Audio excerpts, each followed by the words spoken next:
Hey everyone, welcome to episode 121 of the Ceres Podcast. I'm your host Stelios and the founder and director of Ceres Pure Food Innovation. Once again, as per the previous episode, I'm very sorry, especially to Andrew and Stuart and all the listeners who've been messaging me asking when these episodes are coming out. Really sorry about the delay in releasing these episodes. We all sort of got COVID. My wife got it first, then I got it, and now my son's got it. So yeah, bit of pain, but you know, is what it is. We'll just carry on. So I decided to hold them back until I could talk properly. Even now, I've recorded this one and the previous episodes intros, and I feel knackered. Might have to go lie down after this. So yeah, before you know it, back to work. I hope you've all had a great Christmas and a great New Year. So yeah, is what it is. So thank you to Stuart from the previous episode and Andrew from this episode for being patient. You know, they gave me their time, and we would have liked to get it out sooner. So one little update. We are out of stock of the Ceres super absorbent cloths. We're hoping they should be back in by the end of January, all being well. We've made a few tweaks to them. We'll see. You'll see what they are in due course. So anyone that's placed their order, you'll get an email from us saying that they will be back in stock in the end of January. And once they are, they will be shipped out immediately. So just place your order. We're piling them up. And yeah, you'll get them in due course. As you may have noticed, we have started slotting in these adverts at the beginning of the podcast. We will never insert ads in the middle to break the conversation. So now is a great time to start a boil out routine of your fries. If you had plans to close over Christmas in January, you know, you're going to be quieter. That is essentially what I'm saying. You're going to have a bit more downtime. If you start planning boil outs, your oil is just going to last so much longer. It just makes so much sense. We've spent a lot of time. We've formulated this product to work in all deep fryers, stainless steel, mild steel, gas, electric, you name it. There isn't a fryer that it doesn't work on. The fact is that the benefits of regular boil out are endless. Cleaner pans give you better oil life, better food quality, better power recovery. There's a reason why McDonald's, KFC, Burger King, Five Guys, nearly every national global food group uses fryer boil outs regularly, or at least has a fryer boil out regularly, mostly in between of an oil change. Like I said, it works on all frying ranges, commercial fryers. Think of it like this. There's two other ways to think about this. If your vessel is dirty, how can you add expensive oil to that vessel? It just doesn't make sense. You've got that 40-pound drum. You've added it to a pan where the probes are dirty or not as clean as you'd like. It's not going to end very well, is it?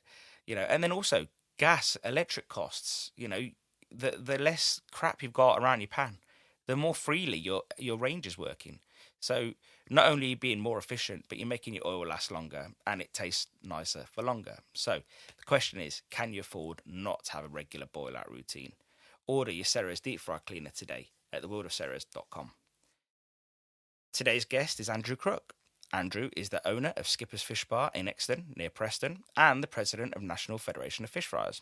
In this episode, we discuss so many relevant topics, and Andrew, as ever, is open to the discussion. If you want to follow the NFFF, we will put the link in the show notes. So I hope you enjoy this episode.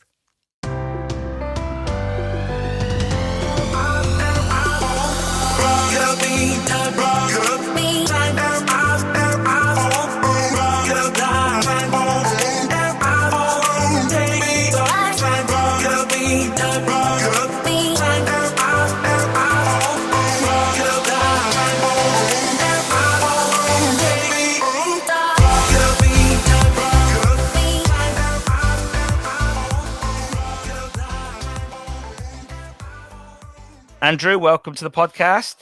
Morning, Stelios. How you doing?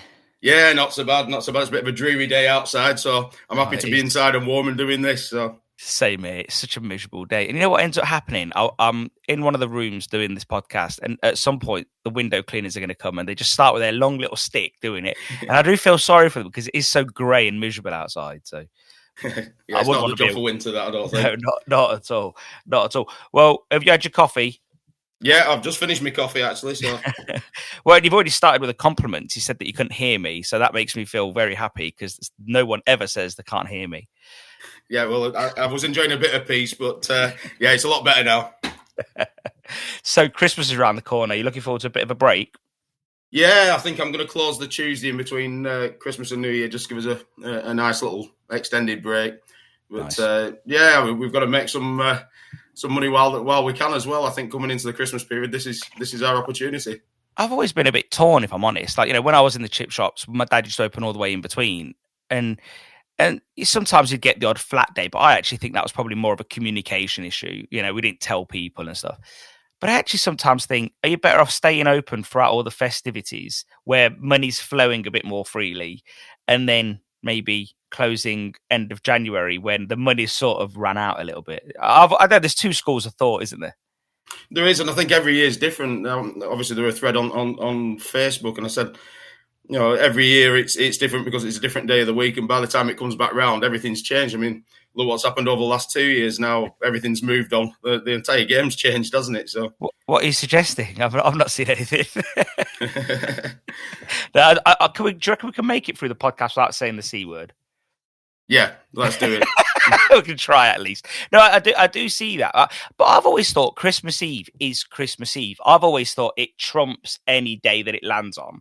And I know a lot of people are saying, oh, but it's a Friday. I don't know. I think Christmas Eve would be the same regardless of whether it was a Monday through Sunday. I think that, I don't know. And I suppose if it lands on it gives people a long weekend, maybe they would, I don't know, go away for the weekend or make bigger plans. And the C word has maybe given people the opportunity to make bolder plans and with their family. But yeah, I don't know. I just think whether it's a Monday or a Friday, do what you were planning to do. I think this time we might get a busy Thursday. I think Thursday might be a bit like Friday. Yeah. As I say, we've just got to suck it and see, haven't we? We don't know what's going to happen. I think the main thing is, if people are still thinking about it on the 6th of December, there's half your problem, if I'm honest.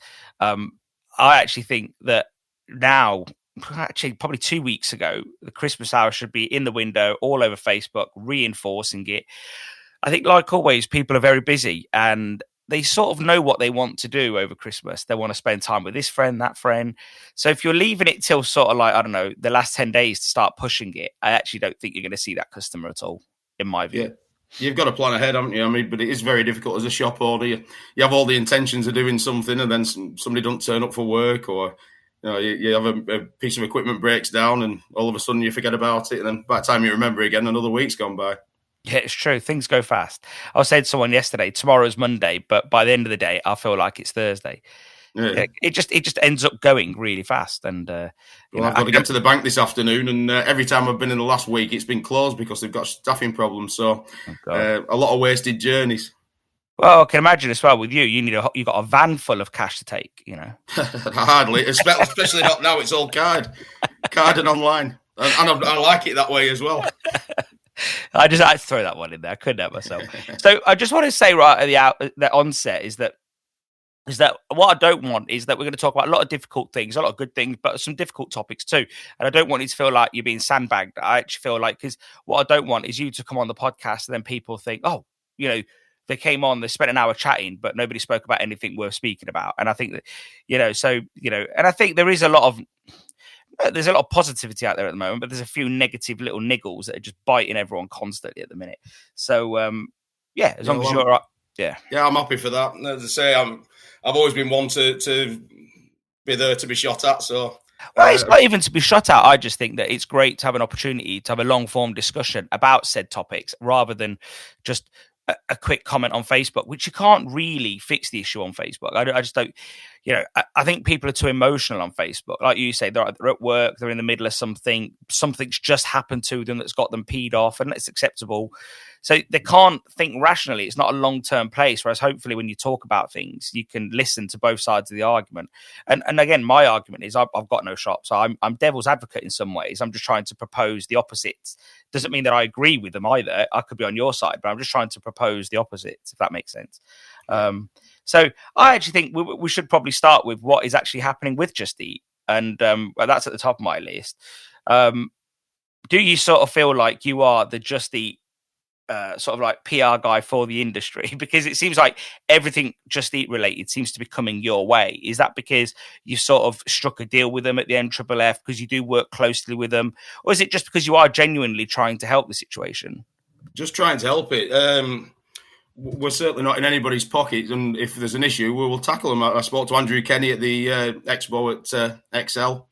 You know, there was an issue with the way the refund policy was applied, and I think with the refund policy, the original system didn't work. What was happening? Obviously, we've got good operators in our business, and you know we treat everything on a case by case basis. But what was happening with some operators, not in fish and chips, but wider, they were just refusing every refund, which has a negative effect on Just Eat. Now, yeah, I probably do speak a lot about Just Eat, but that's because I know they are trying to get it right, and I can help them get it right as long as I get the information. But what tends to happen, people say, "Oh, I've got a refund." Well, yeah, we'll contest it. If they then don't uphold the refund, then come back to us with a case number, with an order number, so that I can then take it forward to Just Eat. If we're then getting a lot of them, I can take it to the directors of Just Eat and say, look, this still isn't working. But they're definitely trying to make it work. I think the policy was probably rushed in. I think there's been a lot of change at Just Eat recently, and obviously they've had the merger, which does feel a little bit more of a takeover, I have to say. I think the top team's changed, and I haven't met the top team globally. I know the UK team well, and I think some of the changes probably come from the merger happening and what works in Europe, and they're trying to make it fit the British market. But obviously, British people are different to French people, and the culture's different. And I think they probably underestimated the risk to the operators, that the amount of refunds they get. Well, I think one thing I'd like to touch on is that you don't have to apologise for saying that there are bad operators everywhere. I think, because I know you've always got this tendency to, and we all do, to protect the fish and chip industry, but there's good and bad in every industry, whether it's Indian, Mexican food, Chinese food, fish and chips. There's going to be bad operators on this side too. So, you know, and I'm just trying to look at it from Just Eat's point of view in that respect, that not everybody is going to be doing the best job they can do. You know, anecdotally, I made a few phone calls and tried to get a bit of like some anecdotes on this. And I'm trying to figure out if it's as big as an issue as what people think, because on the groups, it's like the biggest issue going. But then when I talk to people that use Just Eat, they saying, well, not use Just Eat, supply Just Eat. They're saying, well, actually, a quarter of my complaints are fake in their mind, and the other 3/4 are justified. Again, this is anecdotally. They've not really had a lot of time to go through it and look at it all, but that's just how they feel. Do you think it's a bigger issue than that, or is it an area-based thing? I think it was a bigger issue before they made changes. We were quite quick to contact. I contacted Andrew Kenny, the UKMD, by email. He came back to me on a Sunday night about it, and I think they probably had a lot of flack from some of the other big companies that use it. A lot of the other cuisines probably aren't as organised and probably didn't get in touch. So, yes, it was a big problem when it first started, but they said it'd take a couple of weeks, but they're changing the way it operates. I think it was everything was just being approved. So anyone that raised a refund, they were getting a refund. What they've done now is, if we can test it, the likelihood is, if it's cold food or missing items, unless it's genuine, it'll be stubbed by Just Eat. Now, they've got some artificial intelligence built into the system, which should help pick people up that are operating, claiming fraudulently and repeat offenders. Obviously, addresses, the way they pay, things like that.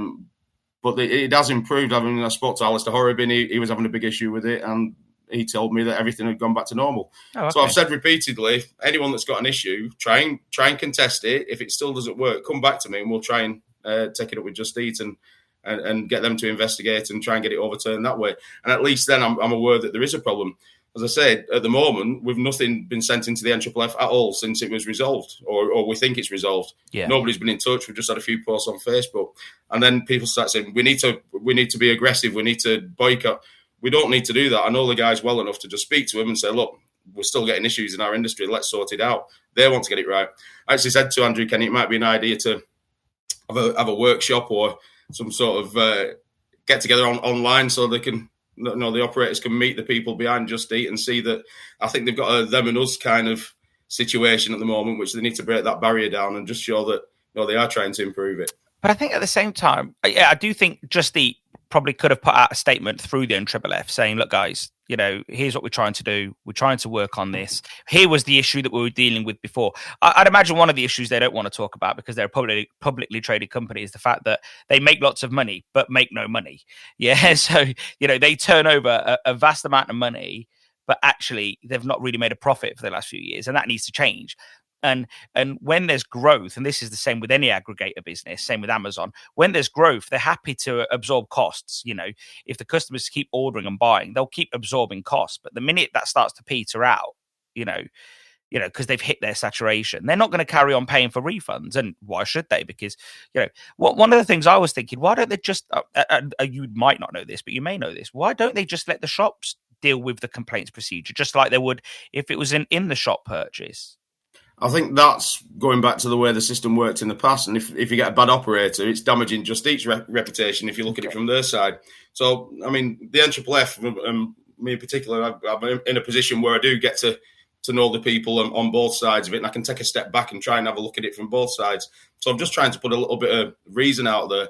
As I say, I know the guys at Just Eat do want to try and get it right, and they told me that that the old system certainly wasn't working for them. They've told me it's not for financial reasons. They've said it's not about that. It's about getting the system right. And if there's anything that's not working, we can feed back. I actually think it's probably difficult to contest it as an operator. There should be a button there where you just press contest, and then that's done. We're busy. We've not got time to fill out forms or find it on a website or even send an email. If you get it 6 o'clock on a Friday night, by the time you get home, the last thing on your mind is contesting something. So I think they need to work on that side. And I'm sure they will if we raise it. But what I need is information from people.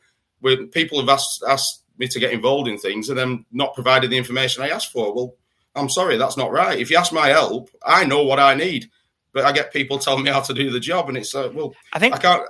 I think you need the data, don't you? Sorry to interject there. I think one of the things people may get annoyed about, and I've seen some of this, people coming to me and saying they think you're either, I don't know, a fanboy or a Just Eat apologist, or that you're defending them all the time. And I think, and I think you are trying to do the right thing. I can see that, but I think when they're stressed or annoyed, they probably just think, oh, there he is again defending them. Why is he always defending them? But what you're probably saying is, no, I need this information.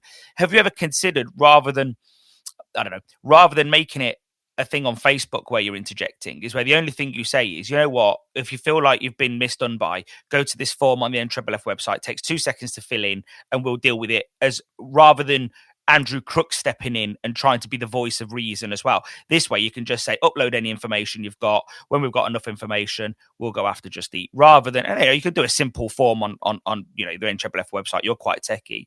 That way you're not, you've got a life. You can't be chasing all this stuff all down every day. Whereas then it changes from them having a rant, which is understandable if they feel like they're genuinely in the right, and they've been wronged.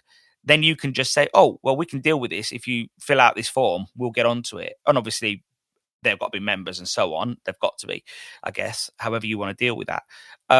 Rather than then you giving up your whole evening and trying to get information off people back and forth on social media. It's a very laborious process, isn't it?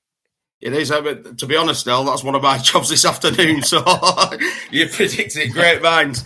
But as I said, the problem is people just go on Facebook, they want to vent. Mm-hmm. They don't give the backstory, and because they're very close to it, they don't see the two sides of it. And all we try and do is just intervene and say, well, hang on.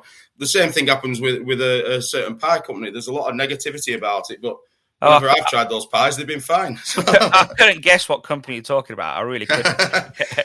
I think sometimes when operators have a pie, they have it at the end of the shift after it's been the hot box all evening. And it's obviously. I'm not being funny. The pie debate, the great pucker pie debate, goes back centuries. Decades at least. I'm joking, but I remember being on Chippy Chat back in the day when it was a prominent place, pre-Facebook, let's say, and it was, even then it was a big thing. Oh, pucker pies are naff, they're naff. But I'm not being funny. What do they cost these days? £1.10, £1.30? I don't know. And again, like you said, you've had a pie in the hot box all night. Put any pie in that sort of, under those conditions, and I just think there is those certain things that people feel like they're forced to do, whether it is pucker pies, Just Eat, whatever, but no one's forcing them to do it. No one said you must use this pie or this delivery service. So I think that it's very easy in business to put the blame elsewhere and say, well, I got forced to do this. Well, there wasn't no force. No one forced anyone to do anything. So you don't have to be on Just Eat, Deliveroo, Uber Eats, you name it. You don't have to be. And you don't have to use Pucker pies, Hollands pies, Wright's pies. I'm trying to think of all the pies. I don't know all of them. But you don't have to. No one's telling you to do these things. In business, we all have to make those decisions individually, I think with aggregators, especially with the pandemic, people have got onto them and they feel like it's that bigger proportion of the business now that they probably do have to stay on it, which I can understand that. And I can feel, if you do get I got a complaint on Uber yesterday about price, and I just went back and said, price is the price. Things are going up and, I have to charge what I have to charge. And I don't think the public appreciate the commission rates, which obviously you've got to factor in. So one of my questions was, well, there's a few topics surrounding price. For me, if these companies were smart, and they are, but if they were smart and they actually wanted to do something, they disallow reviews on price because you knew the price before you bought. Yeah, it was there to see. And also, you disallow reviews on saying, I don't know, my drink was cold or something like that, because, well, that's obvious. Of course your drink was cold, yeah? So that's where, that could be easily done. And then, yeah, I've just had a conversation with somebody about the review on price, and yeah, I can see that because the price is there when they order it, but the portion size isn't. And no. Our industry, you can go to one shop down the road and get a wheelbarrow full of fish and chips for the same price as you can for, get a standard portion in another shop. And no, it's true. Maybe that's the bit that we've probably not managed well as an industry. I think we did try. I know Mark Drummond and Seafish were keen on standardising portion size, but I think managing customers' expectations, that's where that comes in. I think with the cold drinks, playing devil's advocate again, I think it's usually a complaint, a refund about stuff being cold. But if you order a meal with a drink and then your meal's rubbish, you're not going to want to pay for the drink as well, if you know what I mean. It's that kind of... yeah. Well, I think a lot of the time what's happening is as well, and I've seen this with my own eyes in shops, delivery comes in with a cold drink, the cold drink goes in the bag with the hot food, so logically probably not the best idea in the world. But again, it probably also means that at least they're getting their drink, because if it went in two separate bags, that would probably end up somewhere else. And logically, let's be honest, but I've seen it where, and this is what I didn't want to say, I don't want to say bad operators, but definitely rushed operators. I know operators that do their own deliveries in rural areas that are sending out 4 or 5 orders out at once.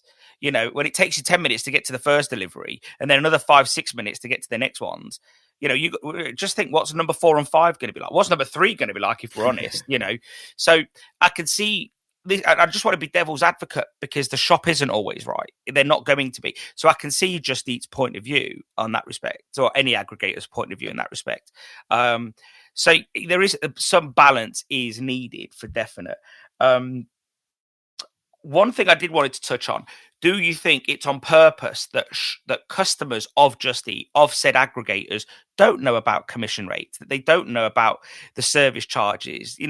Is Just Eat and their competitors, are they keeping that ambiguous on purpose? Just like, let's say, the HMRC keep VAT ambiguous. Do you get what I mean? You see my train of thought there. What do you see there? I think so. I think there's just never been a need for them to put it out. But yeah, I think it should be more open. I think we need to be more open about it. I spoke to somebody yesterday who was talking about Just Eat on the discussion group, but the actual real issue was he'd been to see his old cafe, and the guy was struggling because of Just Eat and his commissions and refunds, and he's no trade association stand up for him, so he's not got the outlet. He's not got a way to vent or a way to get things resolved. And I'd say, delivering breakfast, everybody's delivering breakfast now. Everyone's doing fry-ups. It's very difficult to differentiate yourself from one to another. I think fish and chips, it's slightly easier. We've all got to do things slightly different. But sausage, egg fry, all right, you can have a good fry-up and a bad fry-up, but it's the difference isn't as great. When in fish and chips, we've got different oil, different batter, the list's endless. And I think that's probably the issue. And the fact that everybody else delivering breakfast isn't upping the prices to account for Just Eat, because not everybody that's got a business is a good businessman. I have to say, I'm on Just Eat and I'm using their drivers now, and I haven't changed my price because I've been too busy, and it's one of my jobs. And one of the big criticisms I've got of Just Eat, and I've said this to them, we can't edit our own menu. I can do it on Uber, so I've got to send a list in. I think you can do it in certain. If you get the new EPOS system, you can do it. Oh, But right. on mine, as it's set up at the moment, I can't change my menu. I've got to send it off to somebody else to do it. And if they get it wrong, I've got to go back to them. Oh, really? Just not got time for that. So you can't just go on, like, there's a portal where you can't just go in and just tap in. Somebody said they might be able to add it again. I haven't even got time to chase that up because I've been away so much the last few weeks. But yeah, that we need that ability on it for everybody, because I think they were all about the price promise. But those days are gone. We can't charge the same price for food delivered on an aggregator as we sell in a shop. It just can't happen. It won't work. It's a way to go bust. Why would you do it? If all your customers suddenly switch, you're going out of business. You know, it's just not right. No, we need that ability. It's a very fast way to go out of business. Very fast, because all of the associated costs. Unfortunately, we see a lot of this in the groups. You see a lot of shops that, you know, they'll put up their receipt and you look at it and you just think, whoa. Like, and, you know, I'm not knocking them, but at the same time, like, I understand it's difficult, but being on Just Eat is completely optional in my view. You know, it is a string to your bow, let's say. It's not something you have to do, you know. Maybe some would think they have to do it, but before they did it, they didn't do it. Yeah. So, you know, if you go back to that mindset, they decided to add it as a bolt-on, you know. So you can then say, well, I've already got people walking through my door, you know. I'm not going to do that cheap, you know. And you know, one of my friends who's got a shop down south, he, you know, I was helping him through it, and he didn't reference Just Eat anywhere in the shop. Nowhere did he put posters. Nowhere did he put their sign in the window or their flappy signs. Nothing. Customers that walked through the door had no idea, from the shop at least, that he was on Just Eat. And that's because he wanted to carry on having walk-ins as normal. But what happens is, straight away, everyone gets a bit excited. And I understand this is what Just Eat and all these aggregators want. They want people to just jump in head first into the whole system, and it makes sense. So they would get all the signage for the shop, you know, start telling customers that are already coming in that cost you no money to serve because you're already there. Yeah. If you face it, there's a reason why a traditional fish and chip shop works the way it does, because it's highly profitable in that format. They just keep queuing up. We don't need to think about how many people per 15 minutes or slots or this. They just keep queuing up, and you're like, 2 cod, yeah, 2 cod. You keep looking down the queue and you're like, 2 cod, oh, I'll have it. All right. And there's a reason why that works to some degree. So then everyone throws themselves in it. They then buy the cheaper Just Eat packaging. They buy the cheaper Just Eat bags. They put labels that say Just Eat on. The next thing you know, delivery comes. I'm going to use Skippers for argument's sake here because you're on the phone. And then it's like, it comes there and it's like, oh yeah, Just Eat's delivered my fish and chips. And somewhere conspicuously it says Skippers. And you think, well, you've just given away your whole identity, you know, because you were excited. I understand that. And the packaging was cheaper and whatever. But there's a reason why they do the packaging that's cheaper. There's a reason why all of this. And I'm not knocking them for it, because chances are, if me and you own Just Eat, we'd do exactly the same thing. So, you know, I'm not knocking them for it. I'm just saying that just be careful what you wish for, you know. And if you do want it as a sideline business, another string to your bow, then don't replace the walk-in customers, because they're your highly profitable ones as well, because they don't cost you anything when they walk through that door. Yeah, I just use Just Eat. Well, I've started using their drivers. And when I've got car insurance for deliveries, and when I've been out doing deliveries, it's been quite noticeable, the demographic that a lot of them, we're always told that, I mean, Seafish do a lot of research and we Kantar, and they say that we missed out on stretched families and starting out. That generation go elsewhere. But I think that generation's on Just Eat, and I think that generation have got young kids, and it's difficult to get out to a takeaway. So when I've actually delivered, a lot of them have been mothers work, fathers at work, and they've got 3 kids and they can't get out of the house. So it does give you the ability to reach a different market. But for me, it's definitely a bolt-on of a business, as you say. It's I've got one sign outside that they put up when I was working one day, and other than that, it's on my website mainly because that's where I do deliveries, and it's, you know, I just want to reach those people. But I'm definitely still mostly, I won't say walk up, because I'd say 50% of the people that come to the shop have pre-ordered still. And I think the older people are still pre-ordering. And that's what the pandemic's done. It's had this shift to technology, and it's definitely added, it's modernised the industry, hasn't it? It's given us another way of working, which is great. And I think aggregators can play a part, but for God's sake, charge for it. Don't give it away, you know. So and I say I'm guilty of it at the moment. I said one of the things I had to go Just Eat for was when we were shut, and then when I reopened, I didn't have Just Eat on because I had no way of controlling the number of orders. and it just wasn't safe for my staff. And I got a phone call saying, you do realise that your performance score will be going down. I said, don't threaten me. I said, I'm doing the right thing, so I don't think we should be affected by that. So there is a danger, but you've got to remember that listen. Just Eat, in my mind, and not just the Uber Eats, a lot of them, there's a reason why they don't have a certain amount of orders per hour, because they're not bothered. Like, their job, and again, not slating them, because this is their job. Their job is to make sure they keep taking orders. And if you can't take them, someone else will, on their platform, that is. So that's not their problem. They just think about their commission. And that's really what they should think about. It's responsible for them running their business that way. But like you said, that's not safe for you to do so either, because, if all these orders are just flooding through, which is great for you, obviously, because that means you're doing all right. But if all these orders are flooding through and you've already got all your pre-day orders, or your other orders, or the other aggregators, and then your walk-ins, how does a shop with limited bandwidth make that work? Because you're not in an industrial estate with 4,000 square feet. You only have, your 4-pan range or your 3-pan range. How are you going to make that work? Yeah, it's a bit like Beirut on a Friday night and a takeaway now. There's missiles coming in from every direction. So it's definitely got a bit more challenging. But yeah, I mean, as I say, it's just an add-on to the business, and just make sure you don't get ripped off, and make sure you're not giving it away to the customers. You have to build it into your prices. Otherwise, let's say you're on a downward spiral there, I think. Yeah.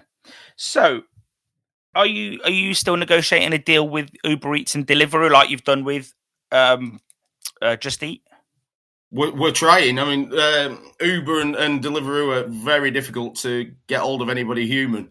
I've managed to sort out a member last week with Deliveroo.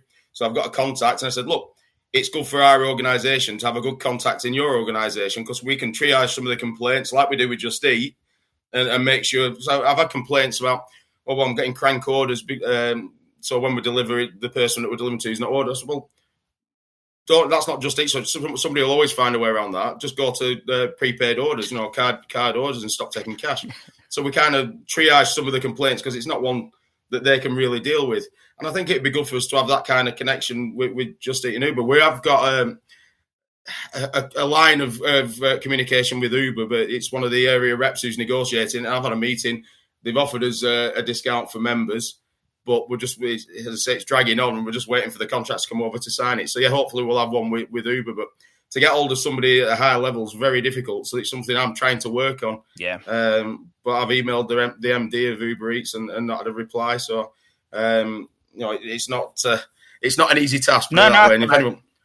I think where they do fall down is sometimes the customer service, and that's where the frustration comes, because you don't get anywhere. I had it with Uber. I had somebody delivered the food to one order, came back, took another order. This is their drivers, obviously. And the first one phoned up to say not a delivery. It was a doctor's surgery near my shop.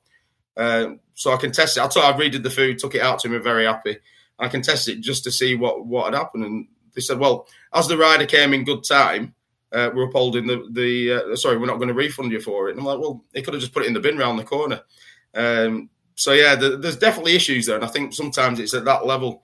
And I think us having that line of communication does help, and we can resolve issues before they blow up, hopefully. For the sake of clarity, what I'd like to add is that their customer service is great.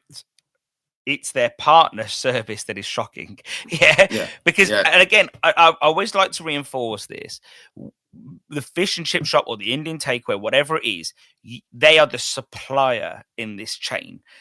The customer is the customer. And then obviously Just Eat, whoever in the middle, they sit there in the middle and they are the aggregator. They aggregate all these orders and the money, and they handle a lot.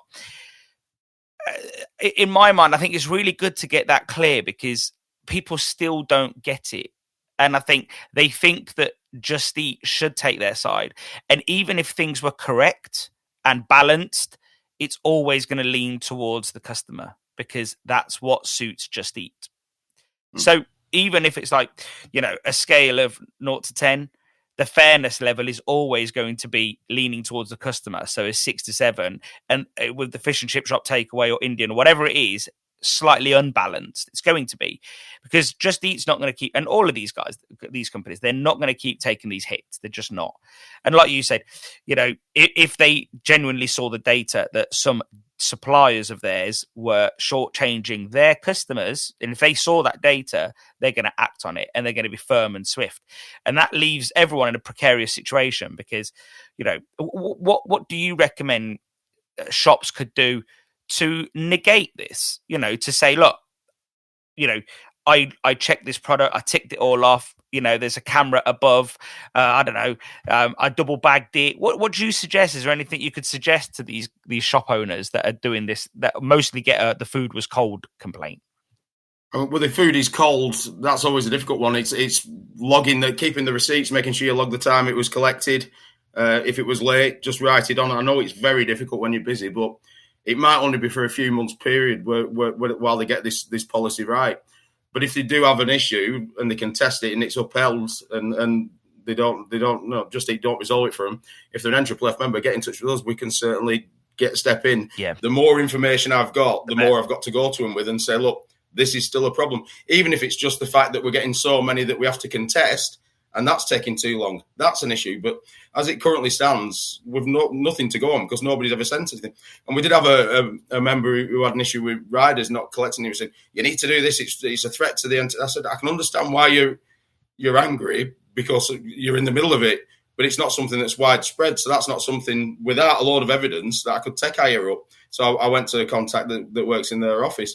No, we've got different levels of communication within Just Eat. I'd love to get that with the other aggregators, but they are a big part of our industry, and we've just got to try and work with them a little bit. They are trying to get it right, I can tell you now, and it's not me siding with them, because I'll side with the operators.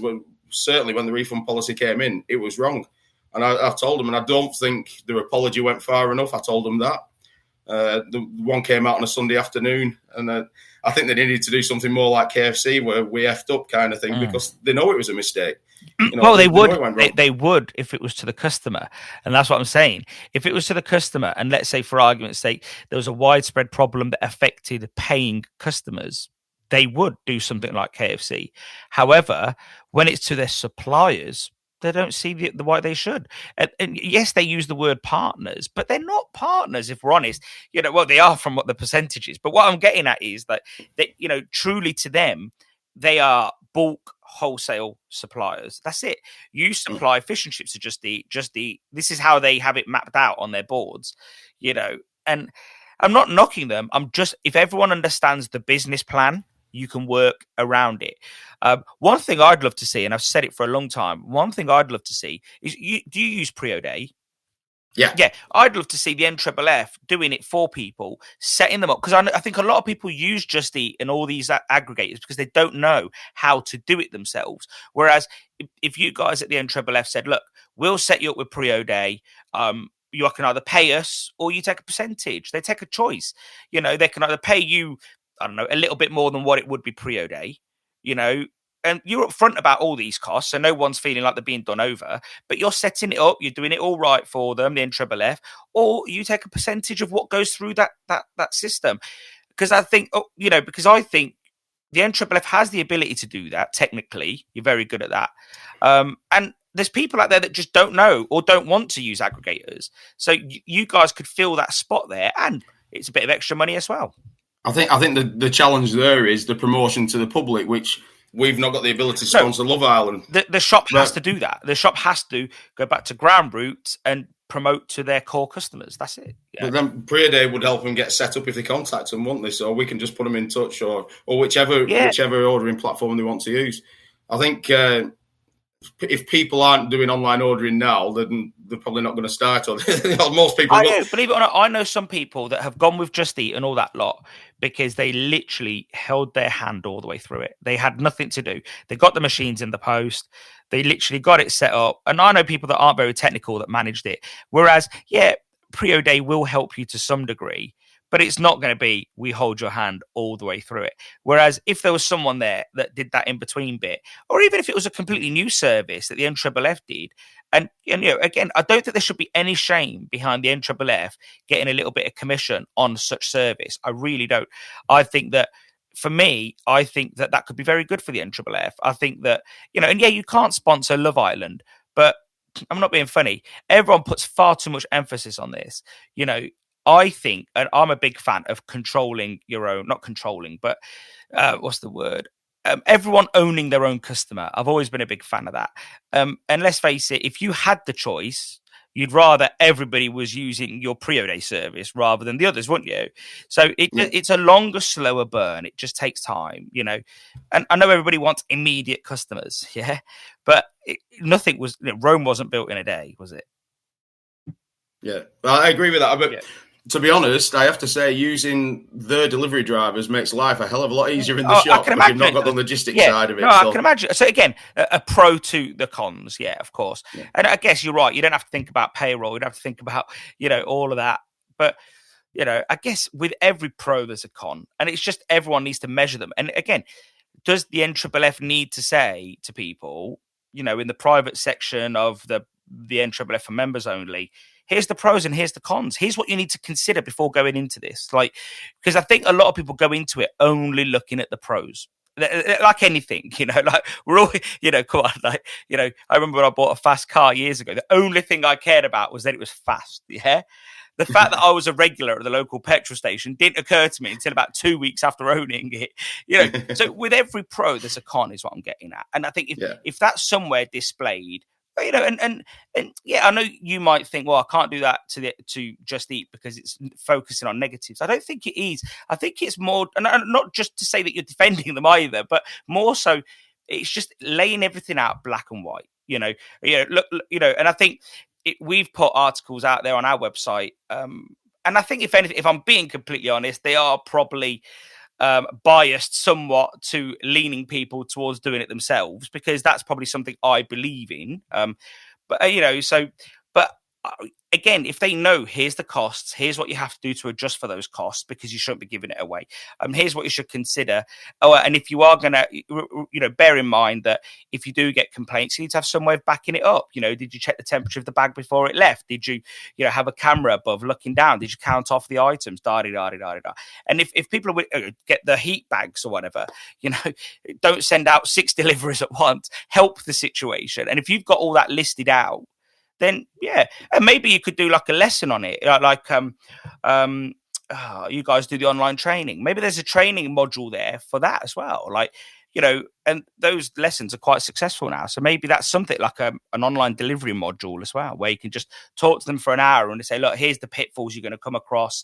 Yes, it's all great news. You're going to get more customers, blah, blah, blah. But here's how you can sort of get through these pitfalls, Yeah, we've absolutely nothing to hide, and we definitely spell it out. We're not beholden to any organisation. We have to, if somebody phones up and asks our advice, we always give it. And it's, it's got to be, unbiased. And there's certainly pros and cons to everything you do in business. I think it's a new part of the industry, really, relatively speaking. 15, 20 years, and I think it's still in its infancy. In fairness to the whole situation, though, broadly speaking, complaints aren't new.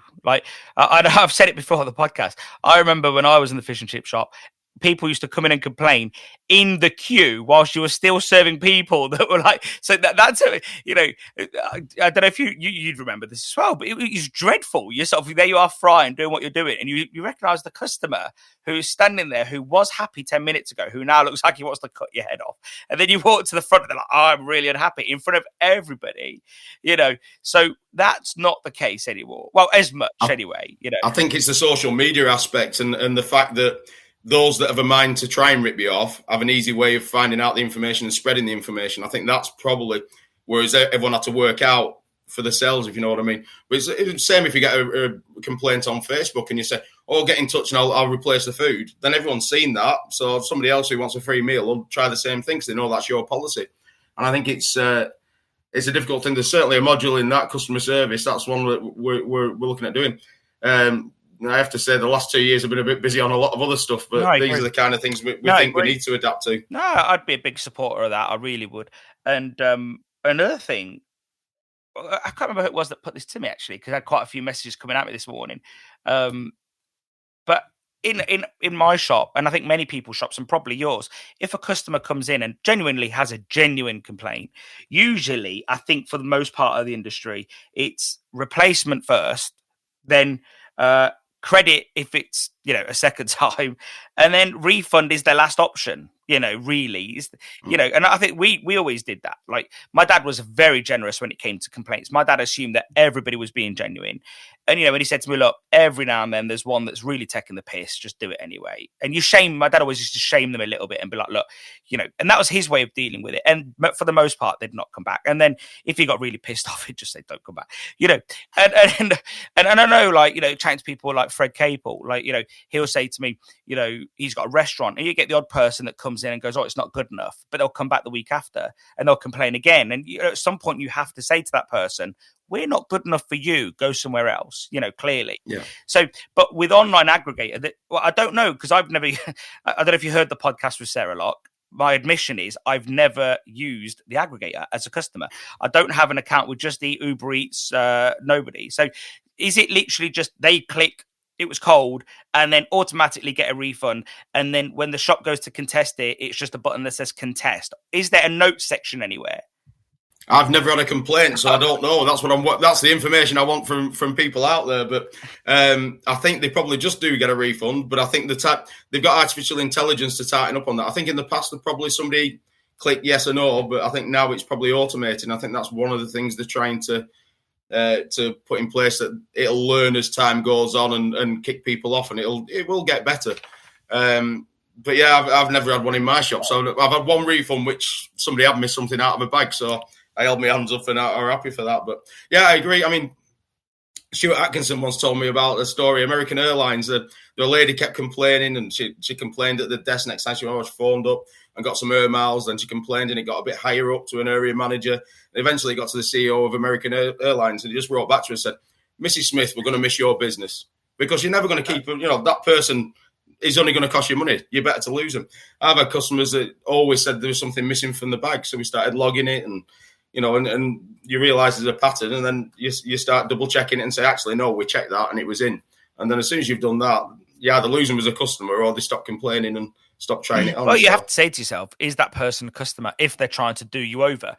A transaction, for example, at Ceres, I don't see the sale as actually the sale's good, don't get me wrong, but it's the payment that completes the transaction. Yeah. So if we've got, if someone's got a credit account with Ceres, it's going to be a big company.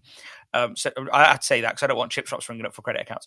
But but if you consider someone's ordered a pallet of Atomix, it's great. They've ordered a pallet of Atomix, well done. But I don't celebrate yet. I celebrate when that money enters the account. And because it's a two-way transaction, it goes all the way. And if people aren't paying, or they complain that 10 bags came and it was split, but they don't send you a photo of it, well, sooner or later, don't get me wrong, I've got wholesalers that every now and then will say to me, oh, a bag was split, I didn't get to take a photo because I literally just binned it straight away, there's a lot going on it. And you take a bit of good faith, and that's acceptable.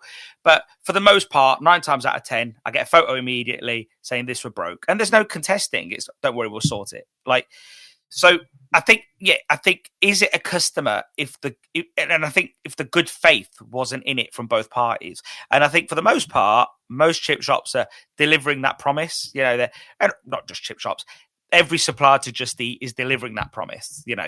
Or at least they aim to. And there's probably 1 out of 10 that's fluffing it a bit, and they're sticking 7 or 8 orders in the back of the car, and they're always contesting their refunds. And so I get that there's that, but I think everyone needs to relook at this and say, all right, we've been a bit heavy. Yeah, we've been a bit unfair. Let's meet in the middle somewhere.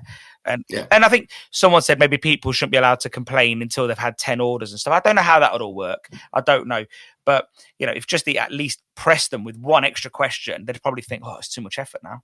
You know what I mean? My last conversation with Andrew Kenny was he wanted more feedback, and that's what we need. So feedback into us, and we'll take it on. They are listening. Yeah, well, that's great. That's great. Well, moving on. The other most contentious issue, VAT. Yeah, come on, there's a surprise. Wait, I think, look, I've been in this industry since I was, I don't know, 18, 19, and well, as me, not in the shadow of someone else, VAT has always been a contentious issue. It's never not going to be a contentious issue, well, unless it disappears, which that's not going to happen. So some would say, why hasn't the NFFF taken, and this is a devil's advocate type of question, so why hasn't the NFFF taken a more firmer approach on this? Like, why aren't they screaming from the rooftops, rallying people to march on government, just really sort of, making cross-party alliances? I know you are doing that, obviously, but, to some people, they don't understand it. What's your thought process behind that? I think government, all through the pandemic, have been good at listening. And then we went through a period probably about 4 or 5 months ago where all of a sudden they weren't listening to us because there were a lot of other issues that were affecting other sectors that they were dealing with, and supply chains. There were people worse off than us. In recent weeks, I've had a couple of meetings. I had one with DEFRA and one with BASE, so Department of Business. And they are listening again. They understand that they need to engage with us and find out what the real issues are. I really don't think they understand what the issues are to takeaways. I think they just think, put your prices up and you can deal with it. But we all know we're undermined. Like we're saying, that not every operator is a good businessman. Some of them probably operating fraudulently. Some of them just scared of putting the prices up. We're in a situation now where commodities are going through the roof. Utilities are going through the roof. Staff wages are going through the roof and difficult to get. You're competing with big businesses that are offering incentives just to join them till Christmas and beyond. So things are going to be tough. We have to get the prices up. And unfortunately, we're getting squeezed because VAT is going to go to 20% in April unless there's a U-turn. We can keep making noise about that. I think we probably, after Christmas, we're going to have to step it up again. But there are some big issues that we know and in the industry, and I think that's something we've got to tackle as an industry, and also it's our job to speak to government about them. So devil's advocate here, because I'm a big proponent of lower VAT, obviously. But is it the government's problem that prices of stock has gone up? It's not. I don't think it should be an argument at all. I don't think that should ever enter the frame. I think because they're just going to say, "Well, run a business properly. It's not our problem." VAT's been 20% for years. Surely that's, if we ever sat down with a minister, that would be a minister that knew what he was on about. Yeah, because a lot of them don't even know what that is themselves. So, like, if over 150 letters got sent out, and most people just send back a pre-written letter because they actually don't know anything about VAT. So. Yeah, their argument is, well, yeah, utilities may have gone up, but you've still got to run a business properly. Government needs their VAT. So what's your argument, your counter-argument there, do you think? I think it's their responsibility to police the system well. So, we're up against operators that probably... I took a lady on who'd worked in a local shop. She was 50-odd, and she couldn't believe I was going to give her holiday pay. It's just like... And off the books, the paid cash in hand. That game has to stop. I think if you look at hospitality jobs in Europe and America, they're quite a respected job. And I think the problem here is people that have worked in takeaways and to a certain extent restaurants, they all know or people in the general public all know somebody who's had that kind of job that's not been treated very well, that's not had any employee rights because they've not been on the books. And so I think that's one of the big issues we've got. So we're competing with shops that don't have the same costs that we have. And that's for them to police. That's the government's responsibility. And I'm not saying they have to prosecute people, but they have to try and tighten up on it. If we're saying there's an issue, then they've got to listen to that. If anybody's acting illegally, they should be prosecuted upon, regardless. I don't think you should be afraid to say that. As an organisation, everyone should be promoting the legal working way, I think, because it does make it harder for everyone else. If someone out there is creating a system that is unfair, then that should be fixed, in my opinion. I think the problem is the volume. I don't think the courts would be full. That's the problem. I think there's quite a lot, and I'm not just talking in our industry. I think industry-wide, where there's a cash business, and then there's implications when it comes to workmen as well.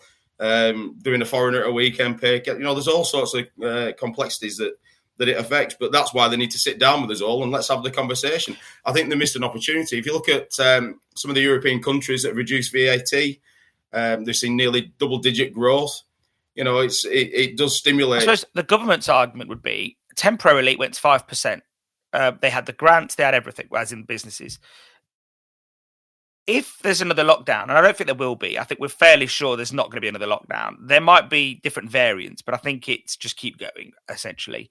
So, and the government's given plenty. They're not going to give any more. So if it was 5%, now 12.5%, well, at 5%, most stock items were actually pretty well priced, for that period of the 5%. So people are making some serious bank, whether, I don't care what part of the industry, whoever was at 5%, whether it was Indian restaurant, takeaway, you name it. It's only now mostly at the 12.5% where stock started to get expensive and, hard to get. So if there wasn't a rainy day fund set aside, then that was pretty irresponsible, some would say. Yeah, I agree. But for years, we've been facing the same problems. We've been struggling to get a sale price up. You look at the price of cod in a supermarket. I checked it yesterday in Tesco's, and for a sirloin steak, it was £17.85 per kilo. For cod, it was £17.86 per kilo. Now, they wouldn't expect us to sell a steak in the shop for under £5, would they? We've just, you look at pizzas at £9, £10. We haven't got the margin. We have the volume, but we've not got the margin. And unfortunately, this is where we're going to come unstuck, because if we've got the volume and we're not making any money on it, we're going to be in trouble if we don't react to it. But I do think it is too much at source, because with nothing we can claim back. I think a lower rate of VAT means that people can buy equipment. So I bought a grease trap. I bought a machine that takes cash on my counter. I invested in my business, and then that money's picked up in the taxation system further down. And I think that's what's going wrong. We're just at a point where we're taxed to the point where there's no profit in, and it then becomes not worth doing. Yeah. So it has to change. And I've always said, stay at the quality end of the industry, because that's where it'll come through. I've always said it's very similar to butchers, where the supermarkets came along and all the poor butchers couldn't compete because they're in average quality en masse, and they couldn't compete with it. The quality butchers that have got that, not just product, but also the service and the attention to detail, they're the ones that have survived and are still there. I think the good thing is fish and chips can't be replicated. People can make pizza at home, yeah, but they can't do fish and chips at home. They can't. Either they don't want to, or they can't be bothered, or they don't know how to. Yeah, it's not like pizza where you can buy the base and you can buy the toppings. Fish and chips, you just can't. A friend of mine, he loves cooking homemade chips at home, but his wife won't let him have a deep fat fryer in the house. Won't let him. So he has it in the garage. So already it's a dirty thing because it's in the garage, So I think the good thing is that's what separates fish and chips from other cuisines. You could, I don't want to be rude, but you could probably buy a better curry that's made at Tesco, Waitrose, M&S, Sainsbury's than what you can get at the local curry house, And again, because it's probably made in a good factory, made with good conditions, especially if you wanted to splurge out and go to like your Waitrose M&S level, even Sainsbury's Taste the Difference would be fantastic, But so would, a £2.50 curry from Asda, because that it's probably made in better conditions than some places. If you don't, again, not knocking all the Indian restaurants, but again, the price point would be very different, So the good thing with fish and chips is that you can't just get one of those wet sauces with chicken in it, pop it in the microwave. You just can't. And, so that is a real good thing. I think a lot of people tried it during lockdown, didn't they, at home? And it was never as good as even though we're experts at doing it, it's never as good as you can produce in the shop. Yeah, well, imagine my fear, yeah? So we had Ken Hum on the podcast, and then he puts fish and chips on thingy, and I'm going to say I was shitting myself because I thought it was our batter that he used, and it was just horrible. It was that dark brown, and the next few days he puts another one up which looked decent, and he goes, "Oh, this is the Ceres mix." I was like, the last thing I needed was a famous chef cooking terrible fish and chips and saying it was me. But no, and I think he's right. I think it just shows that if chefs can't get fish and chips right, the average person at home can't get fish and chips right. So, but that's a bite the by. I think one of the things that, Paul Goodgame has said to me, and he's said to you many times, his biggest annoyance with this industry is that he feels like wholesalers should be taking a lead on this and stop double invoicing. If they stop double invoicing altogether, then that just puts a stop to all of it. What are your thoughts on that? Yeah, well, the problem is if one does, another one won't, and then you've got cash and carries that don't even take any registration details when you enter. So I think it needs to be handled with legislation. It is a conversation we've had direct with government. I know I had an interview with you, and I didn't mention it. I didn't mention it on purpose because you're kind of putting a target on your head because there's a lot of crime involved. Sorry. Sorry. Yeah. So, but I think it needs sorting out. I think it is a big issue, and I'm sure the suppliers don't like doing it. The drivers have to carry cash. It's a risk, one, of theft, but two, it's dangerous for the drivers. It needs sorting out. And that's one of the conversations I and other people have had with government direct. So yeah, and I think one thing I would have liked to see, and I know there was a lot happening, and it's not your fault or the NFF's fault. I just think it was remiss. It just never got mentioned. But when VAT was 5%, I think the overarching message should have been save while you can. We don't know what's round the corner, and I think. Yeah, I think it's a tricky one because we all did in this respect. We all thought we were out the woods. We didn't realise. And yet the government did say there could be other variants, and we didn't think that far ahead because we thought we're out the woods. And, and I think a lot of us have all been caught. I mean, when I say all of us, I mean citizens have all been caught out by thinking it's behind us now. And then it comes to sneak up on us again. So I really hope that people have set an umbrella fund, a rainy day fund, whatever you want to call it, because I still don't think we're quite out of the woods. I think there's still a few bumps ahead, not as big as the ones that were behind us, but, enough to set us off course somewhat. Well, I think this could be probably the more dangerous side of it, because if you don't adapt, don't get your prices up, you're going to really struggle. And if you've not got that buffer there, I think people will get caught out with the next quarter of VAT because it's gone up by 1.5 times. And then obviously a lot of people are using aggregators and there's VAT element to that. And I think it's all just going to come as a bit of a surprise. Thank God they're doing it gradually, because jumping straight to 20% would have been a disaster because people just wouldn't have the money set aside for it. But no, yeah, as I say, I took a bounce back loan and made sure I'm still sat on it. Some people were talking about reducing the prices when the VAT reduction was brought in. And I just... how are you going to get your prices back up? Because the public will forget about it. And then you're all of a sudden trying to show a massive jump. I just think it's not going to work. The problem is, the overarching problem with VAT is that people doesn't know it exists. And even trying to explain to them that it exists, it falls on deaf ears because people don't want to know they're paying tax towards something. Look at how many people still pay £8, £9, £10 for a packet of cigarettes. They know that the most of it is going to the government. Say with beer and alcohol duty, people know, they don't go up to a bar and say, you can have 2 pints, and then go to the barman, that George Osborne's just took his share, or Rishi Sunak, or whoever it is in power at that time. Like, they don't, do they? We all cocoon ourselves into this. We drive off a forecourt with a brand new car. We know we just lost 30%. We know we do, but we don't remind ourselves of it because we don't want to be depressed. So customers do the same thing. They don't want to be told constantly that VAT is 20%, and so. Yeah, it's a tough one. It really is. And I know Mike Pilley recently reached out to me, and he said that a customer of his that he's doing training with wants to put on the board all the prices excluding VAT, and then put a big banner at the bottom. Yeah, what America would do essentially. And I actually did a bit of research on it, and I consulted with someone in our industry who knows everything, Mark Drummond, and he said he thinks it's illegal. You can't actually. It is illegal. Right? So I went back to Mike Pilley and I said, look, here's a few links to read, but I think it's illegal. So as much as we'd love to do it, I don't think the British public is there. Like in America, they know they go into a store, they know that whatever's on the shelf is X price. They know when they get to the counter, they've got a sales tax for that county or whatever it is. It is county tax or whatever it is, state tax, isn't it? So they know. And then if that goes up, they all kick off because it's a separate thing.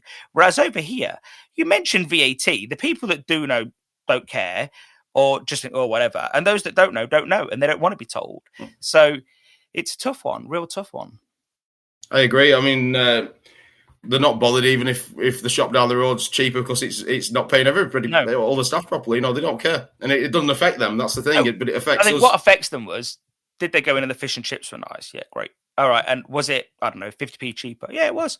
But mostly, I think for the most part, is were the fish and chips good. I don't think they'd go to a crap fish and chip shop if it was cheaper. I think taste and quality is still up there, isn't it? I think no matter what. Yeah. But I think it does take us on nicely to, the inflationary issues that we're seeing at the moment. Obviously, prices of everything is going through the roof. Like, we're seeing that. Have we seen all of it? Probably not, if we're honest. I did a podcast with Bobby last week. The message I sort of got from that, he didn't tell me anything that nobody else heard. I heard what everybody else heard, which was what I'm getting is take the smaller sizes of cod because we don't know what's going to be available down the road. And I think people in our industry need to start being flexible. If you like 32 plus, you're going to pay a premium. If you like 1632, still a premium, but maybe less so, but take what's freely available is what I got from that. Yeah, well, last weekend I had Euxton from JFK Gaddis with me for his son's over doing work experience. He's working with Bobby, I believe, as well. Okay. And he's been down to Lewis's Fish and Grill, and I took him to Weatherby Whaler and Miller's and Coleman's. Give him a bit of a fish and chip tour. And Euxton was saying that we're going to see quarters down for the next 5 years or so. Demand's up, fishing's bad. It's not a pretty picture for fish, but again, we just need to charge for it. We need to get them. This is some of the work we're doing. So I have, and you've heard this, you've known me a long time. So, this isn't a surprise to you. And this isn't me being devil's advocate. This is me being Stelios. My concern with saying charge for it is that, and I know you mean more for this, but I know that I just want to make it clear, is that my concern is that just saying charge for it makes people put their prices up without looking. Yeah. And if they're not looking, then for argument's sake, that if they're looking at just their purchases, my purchase has gone up. They look at a T quality bill, Friers private bill, whatever it may be, smells, you name it. Oh my God, it's gone up. I need to put up my prices. Well, that for me is a very risky way of running a business because you're going to put off customers. And some of the things that some of my customers or friends text me this morning saying, it's okay saying put prices up, but what about when customers start saying, I'm going in once a month, not once a week? How do you switch that balance? Because, and they do the argument is, we shouldn't be busy fools. And we all see that bandied about, obviously. And I get that to some degree, because I don't want to sell batter for cheap and then make no money, because I get that too. But at the same time, fish and chips is a volume business. And if you haven't got the volume, it's actually harder to run the business because now your staff are standing around, whereas when you are, let's say, more aggressively priced, you're going to serve more customers. Your oils are going to be better. The product, you know what it's like. If you had to run a shop taking $3,000 a week or a shop taking $12,000 a week, which product is going to be better mostly? It's the one that's busier, isn't it? The busier shops. Because you can afford to make little bits of mistakes that don't have the same impact, if that makes sense. So my concern is, and here's another idea, you can have it for free. I think another module on GPs, how to calculate your GPs, how to say, but then, also if we wanted to get a bit more complex, when the prices go up, how do you maintain your cash margin? Do you then switch over to a cash margin for a period of time until you can then relook at your GP after the crisis has ended? I see a lot of comments where people are saying, we should be £10 for fish and chips. Well, understandable. We'd all love to charge top dollar, just like the local garage would love to charge £2 a litre. But the fact is, are customers going to say, you know what? I'm not going back there. It's £10. What do we do? I think some will, but you're not going to lose more than 10% of your customers, I'm sure. The big danger is people don't react to these price increases and they're going to go under. Well, again, that's the risk of not looking at your GP. So I'm not advocating for that either. I'm advocating for a bit of look at them, because the fact is, the risk is huge on both sides. Because if they're undercharging and they're serving lots of customers, they go under. Yeah. But if they're too expensive and they don't serve enough customers, they'll probably slowly go under. It's a slow bleed, They're both as risky. I know running, it's a different business, obviously, but I run my business looking at gross profits and net profits and what all the costs are along the way. Because I believe that I don't want to be blind when making such decisions. But what we got is, we've got a lot of emphasis on charge more, charge more. What we don't know is, are they in Bolton, Bradford, London? We don't know. We just think you should charge more. And everyone needs a firm grip on the reality of what the costs are, not just looking at the purchases. They need it on some form of spreadsheet or ledger or something zero, you name it, where they can see, oh, there's my margin. Okay, great. I think someone put a post up a few weeks ago. I can't remember if it was Mark Drummond or what, and they were asking about how people calculate gross profit. And no one seemed to, it was all a bit like, oh, I ain't got time for that. I think, a stock take. Right? And it worried me a little bit, to be honest, because, how can nobody have time to calculate gross profit? Yeah, I think we're probably at the moment creaking a little bit. I think people have had a long period, and we've never really had to study it as closely as we do now, because we've never faced this perfect storm, which is what we're going into. But I think a lot of people are so busy just dealing with the business day to day that it's that bit that misses out. And I get the point that there is a ceiling price for fish and chips, and there definitely has is. Has anyone done any research to see what that is? Is NFFF or Seafish paid for someone to just check what that is? I think the industry is that fragmented, and I think it's very difficult. Again, we've not got a standard portion size, so you have nothing. You've no benchmarks. It's very difficult. You could study people and say, how much would you be willing to pay for this? But there's this preconception that it should be cheap.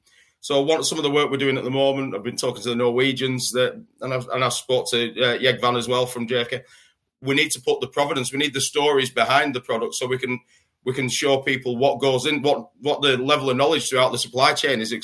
We've got a unique supply chain where the fishermen know our industry and we try to know their industry, and they work in our shops, that they are interested in it.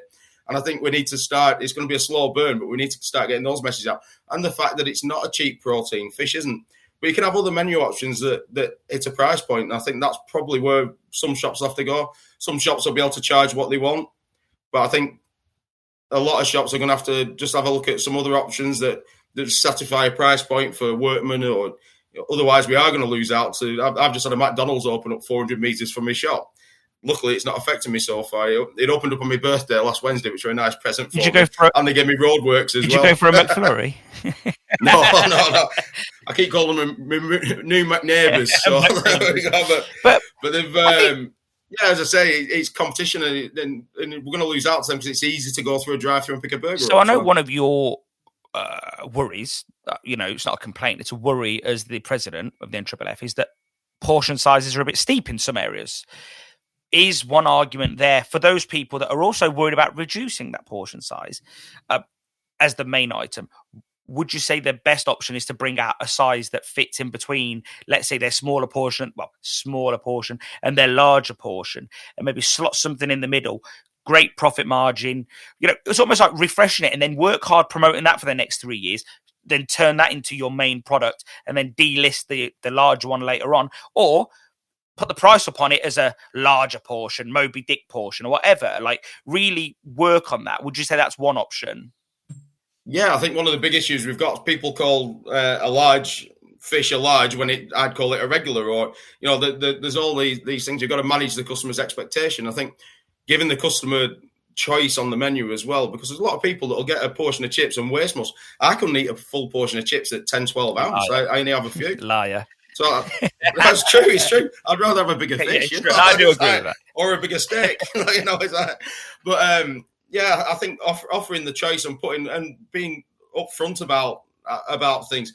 It's very difficult. We always advise people not to put weights on menus, because if it's underweight, you're then in a tricky position with trading standards. Yeah. But I think we can try and manage the customers a little bit more and just give them that option of a smaller option. I think there's an argument where we should just copy McDonald's. I don't mean portion size. I mean, look how they name things. They don't tell us, it's a 78-gram portion of fries. They don't tell us, but they just say small, regular, large.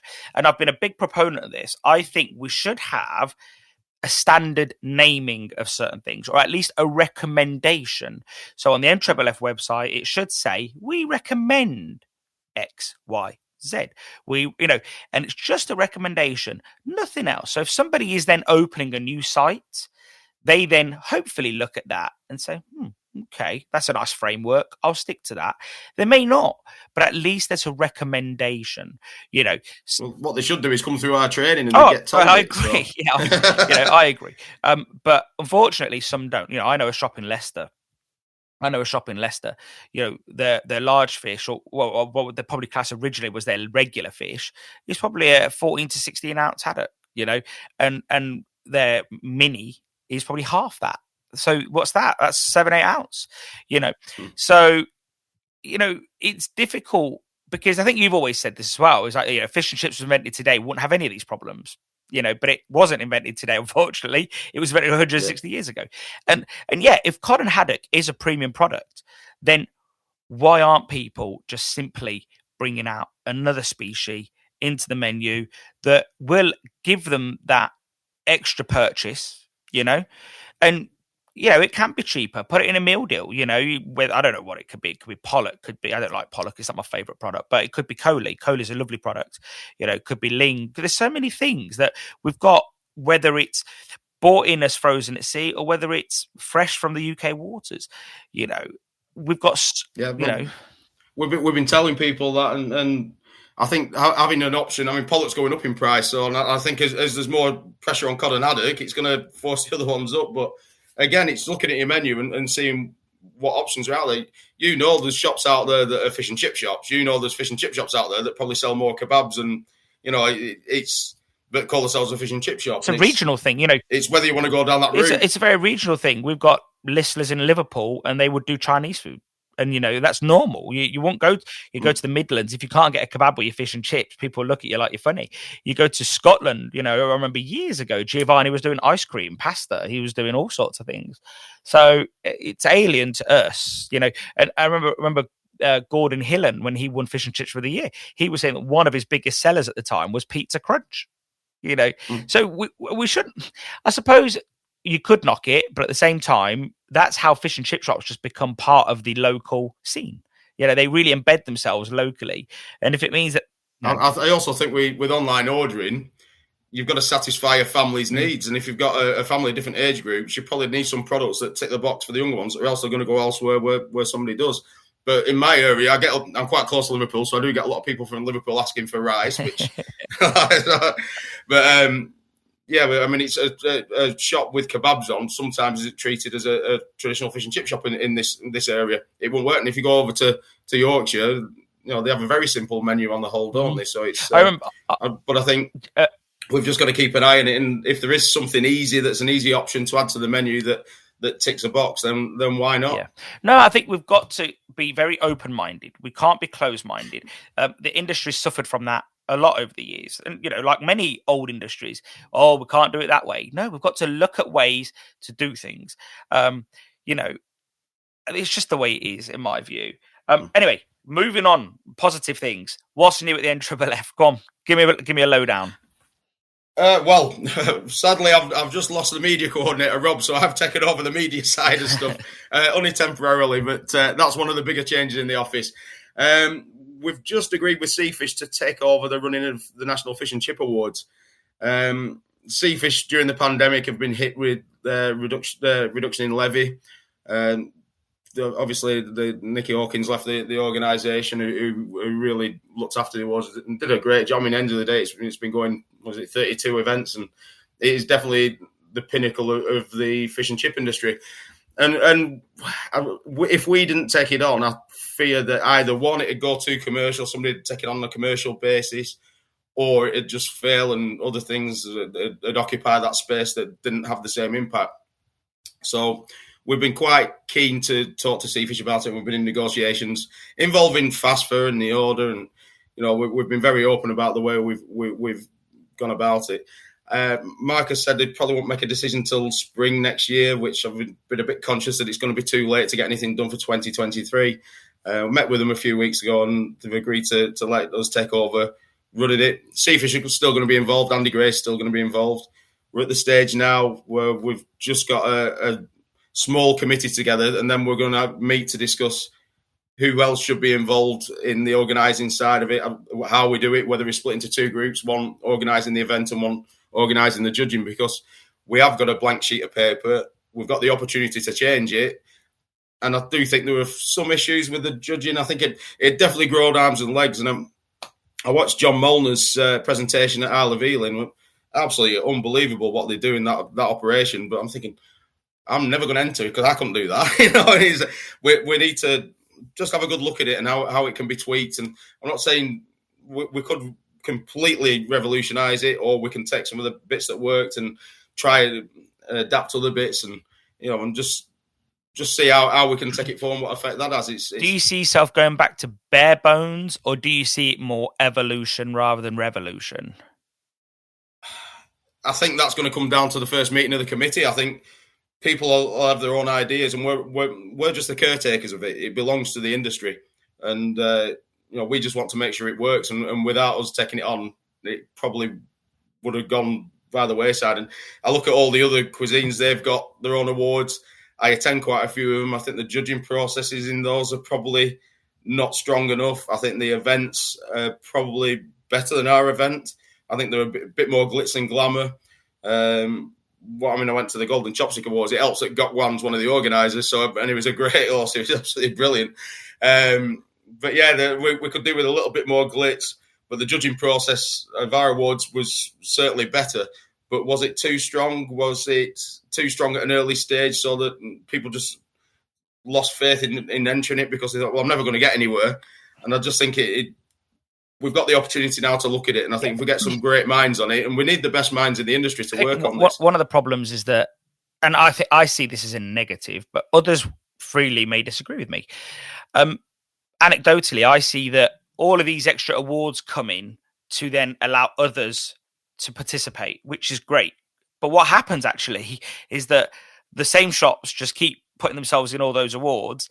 And then you just see like, oh, well, I remember one year talking to the guys at Frankie's at Scotland, and they just like, we put ourselves in for everything because we've got to come from so far. We want to leave with something. And that makes sense. But they did win loads that year, so you can see how though that, that would pee off some people. Oh, it's the same names again. Oh, same names again. And how do you shake that tree? It's difficult. I mean, the best newcomer was actually my dad's idea to try and get different people in, because it were all the same people entering every year, and it was recognised as a problem. Now, obviously, my dad moved upstairs nearly 11 years ago now, so even back then they recognised that as a problem. But we have got that opportunity to shake it up now, so that's what we need to do. And yeah, you're always going to get the same shot. I think there were too many categories, and I think those categories didn't come about to just get more people to enter. I think it came about because there was a sponsorship opportunity, or they had to tick a box with an organisation because they were complaining that others were getting too much coverage. So all this is what we want to discuss as a group, and we don't want it to be the NFFF pulling people together, because somebody will say, well, you've got too many that have this sort of range, or you've got too many people that use this. Yeah, well, but that was never true. And I tell you why. I know people always, we always used to hear about Karemko, yeah. Oh, you've got to have a Karemko to win, or you've got to use Frymax to win. And I remember this very clearly. And everyone used to say it all the time. I remember one of those people said that to me. And at this point, the winner was probably a Ceres customer for like 4 years on the trot, but we didn't sponsor the awards. So I said, how'd you put that together? And they were like, oh, I never thought of that. And I was like, I understand you didn't win, and that upsets you because nobody likes to lose, obviously. No one walks around saying, yeah, lost, great. Yeah. So, but you don't then say it's a fix because you've got to have this and you've got to have that to win. That's always going to exist. You try and mitigate it, it will still exist. I mean, whatever you do, someone's going to walk out of that room and you're going to hear them say fix, and you're just going to get annoyed. So you're better off not trying to deal with that. But I understand that is an issue, but at the same time, it's just balance. It's just about being open about what we're doing, and it's not us deciding everything. It's a mix of people that are deciding everything, and I just think you've got to be open that way. We need the best people in the industry to get their heads around this. We've got to, it's so important to the industry. We've got to get it right. So if we are changing everything, then we have to get that right. If we're just tweaking it, still needs good brains on it. So that's what we're hoping to get. I won't say I fantasize about it, but there's almost like a great thing where if you went back to just say, like it was years ago, the main award. Oh, I'm old enough, oddly, to remember that. The main award with Young Fish Fryer. There we go. Like, start there, and then you say, oh, what do we face? Well, as in, even if, I don't mean as the drawing board, you go internally, before you make any decisions, obviously. You say, these are the most important. They can't go anywhere, obviously. Yeah. Then you then say, all right, what else is important? What else out of the other 14 needs to stay?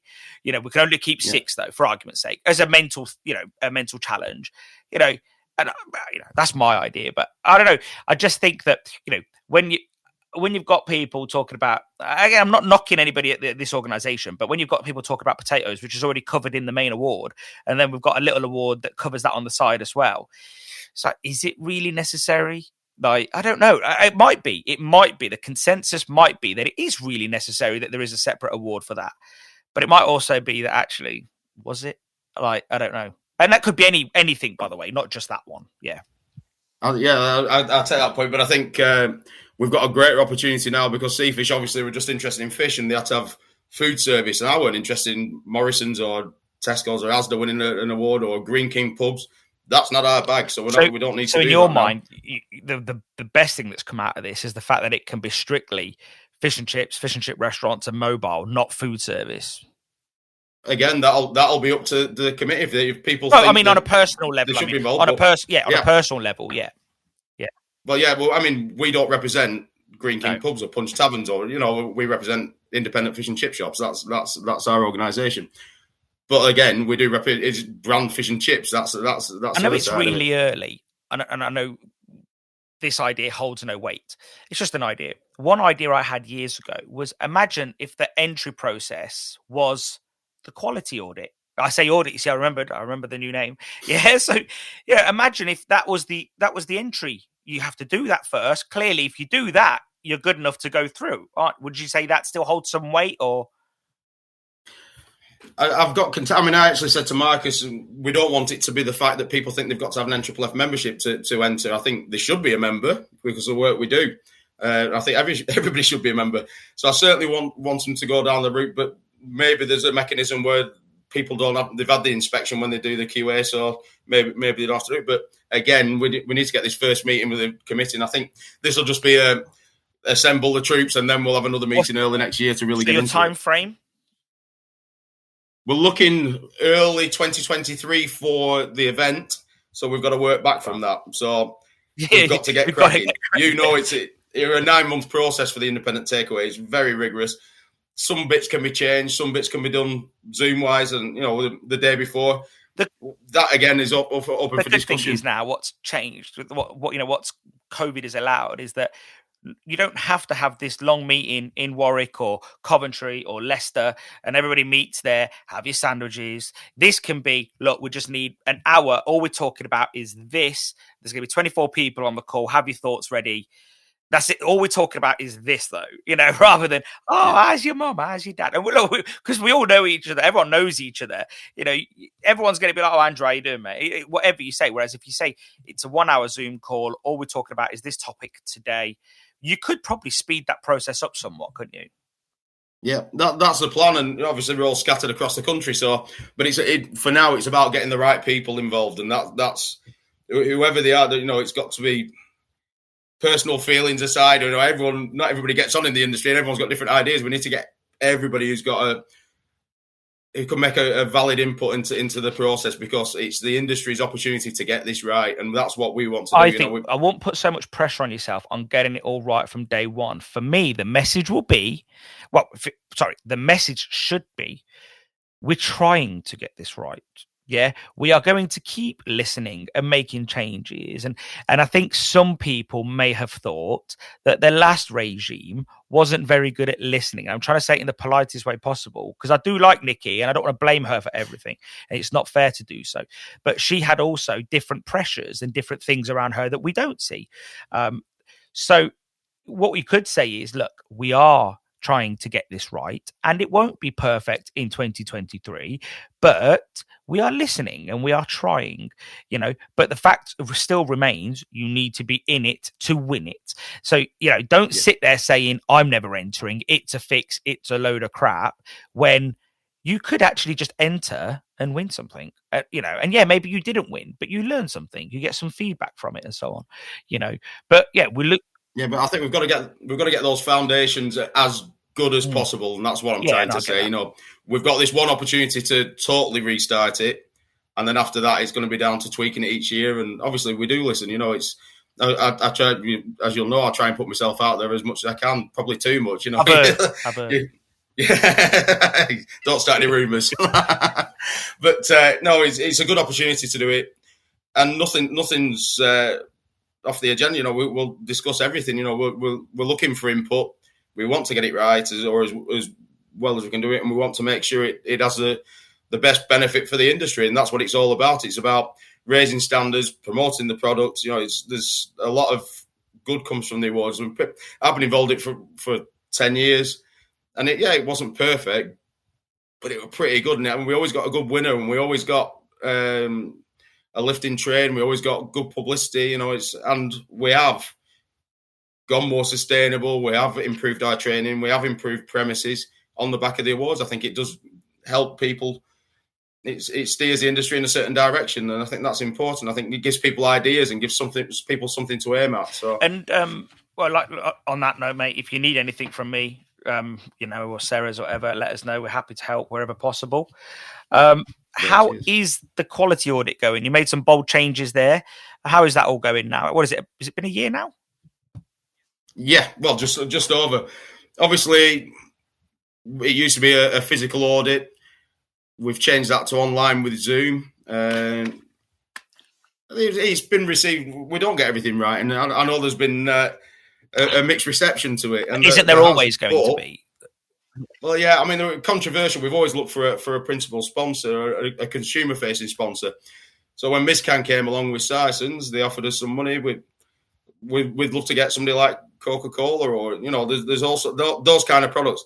Saracens is one of those products, and it's always been about trying to promote the scheme, because when we originally took it over, we were promised some money to run it before my time. It was my dad's day, and we never got that. So we've been running it at a loss, but it's an important standard to maintain, and we've got that standard. And if we let it slip, it's difficult to build that back in. What do you think people's biggest...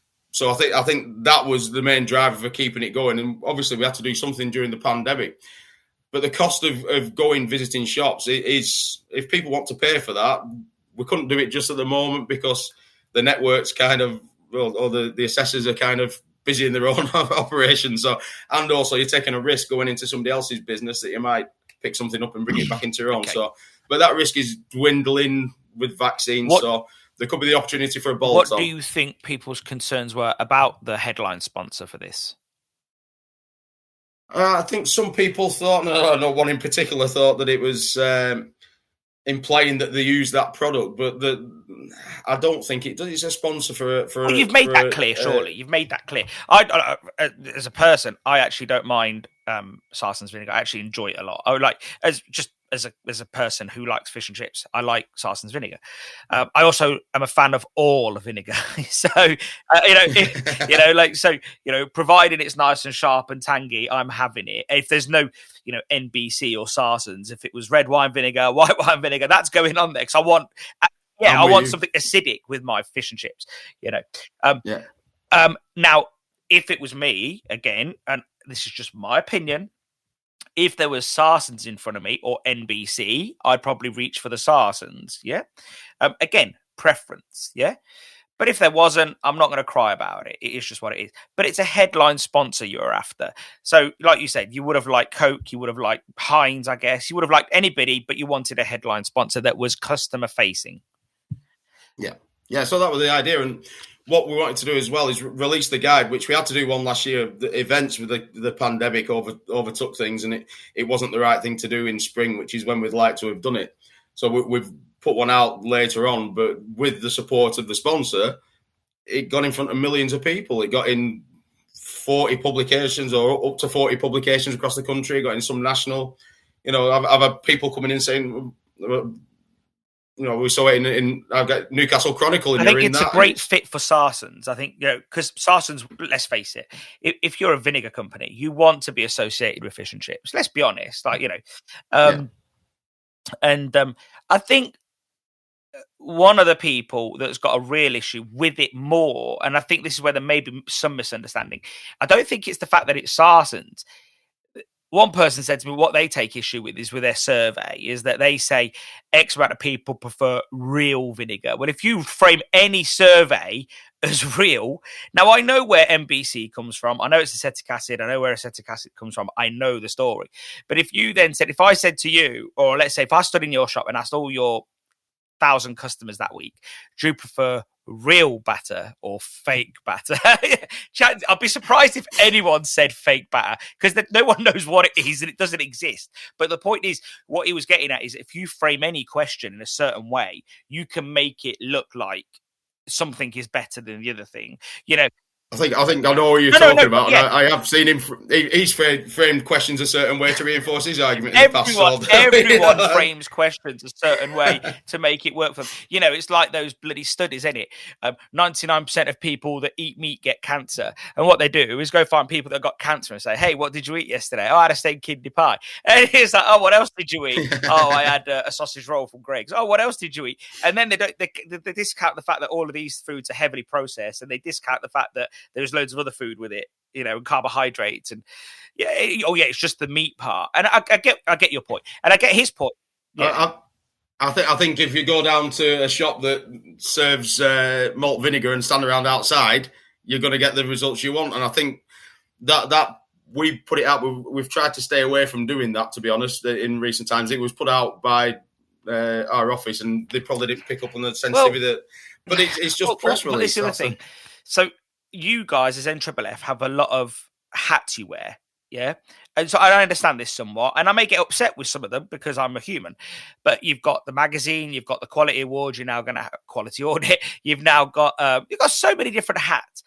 But the magazine, if we just focus on that for 1 second, it's a magazine. And if someone provides you with an advert, so if Ceres provided you with an inaccurate advert, or my competitors did, that said voted the best batter in the world by X amount of people, as a magazine, I don't know, like what are the legal rights here? Like, does Men's Health get upset if someone says this is the best deodorant in the world? What I'm getting at is, where's your line? Where do you draw it?